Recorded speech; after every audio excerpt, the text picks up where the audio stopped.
Hello সবাইকে, চলো আজকে তোমাদের সাথে বিয়ের দিনটা শেয়ার করা যাক। সেদিন আমরা সবাই মেরুন কালারের জামা পরেছিলাম। আমার বড় আপু সাদা রংটা পরলেও সেখানেও একটা মেরুন মেরুন ভাব ছিল।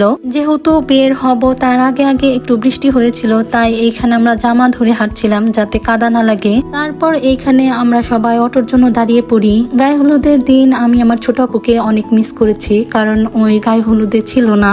এই যে বরের গাড়ি চলে এসেছে, এখন বরের গাড়ি আগে আগে চলে যাবে, আমরা ছুটবো তার পিছে পিছে। সেদিনের সবার শেষের অটোটা মনে হয় আমাদেরই ছিল। তারপর আমরা সবার পিছে পিছে রওনা দিয়ে বিয়ে বাড়ির উদ্দেশ্যে। এই হচ্ছে আমাদের আর একটা কুট্টি বুড়ি, যে হচ্ছে বাবা আর আম্মা ছাড়া কিছু বোঝে না। আর বিয়ের দিন মানে গেট ধরাধরি হবে, প্রচুর খাওয়া দাওয়া আর কিছু টাকা লেনদেন হবে, এটা আমাদের সবারই জানা।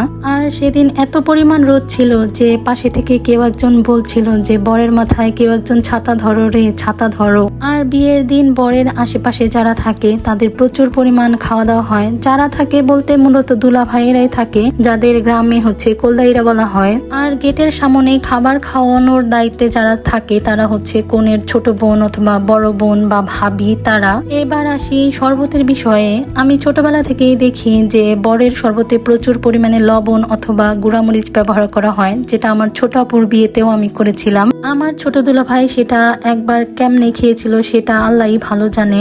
এখানে ওরা সেরকম কিছুই করেনি। তারপর এখানে ফুল দিয়ে বরকে বরণ করে নেওয়া হয়। এখানে পার্টি স্প্রে ইউজ করার কথা নিষেধ করা হয়েছিল, কিন্তু তারপরও কে যেন ব্যবহার করে, সেটা নিয়েও গেটের সামনে একটু রাগারাগি হয়। আর বিয়ে বাড়িতে এমন রাগারাগি হওয়াটা অস্বাভাবিক কিছু না। তারপরে এখন ফিতা কাটার পালা। এখানে ভেতরে আসার পরে আবার এক দফা খাওয়া দাওয়া হবে। আর এইটারও ভাগিদার ছিল বর ও তার আশেপাশের লোকজন, মানে দুলা ভাইরার। সেখান থেকে আমরা চলে যাই আমাদের যেখানে খাবার দাবারের ব্যবস্থা করা হয়েছে সেইখানে। আর আমাদের খাবারের মেনুতে ছিল পোলাও, ডিম, রোস্ট আর গরুর মাংস, তার সাথে সালাদও ছিল।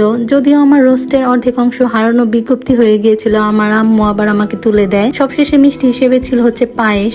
আর এই গরমে ঘেমে চুরে এরকম অবস্থা, মেকআপ গলে গলে পড়ছিল, যা একটু করেছিলাম। খাওয়া দাওয়া শেষ করে এখানে আমি একটা পান নিয়ে নেই। পান খাওয়ার আগে আমি আমার লিপস্টিকটা ঠিক করে নিচ্ছিলাম। এখানে পান খাওয়াটা একদম গ্রামগঞ্জের যে কুটনি খালা চাচি গুলা থাকে সেই রকম হয়েছে। এখানে আমার ছোট আপুকে শুধু বলেছিলাম যে মোজোটা একটু ভালো করে ধরো, আর দেখেন তার ঢঙেরই শেষ নাই এখানে। আর সেদিন আমার ভাইকে আমরা অনেক মিস করেছি, কারণ আমার ভাই থাকলে আমরা 4 ভাই বোন এক জায়গায় হতে পারতাম। আর এই দুই বান্দা খাওয়া শেষ করে আমার বাবার সাথে দোকানে গিয়েছিল। তারপর আমরা সবাই আমার বাবার সাথে কিছু ফটোশুট করে নিই। এখানে বউ হচ্ছে বিয়ের জন্য রেডি হচ্ছিল, তখনও সে শাড়ি পরে রেডি হয়নি।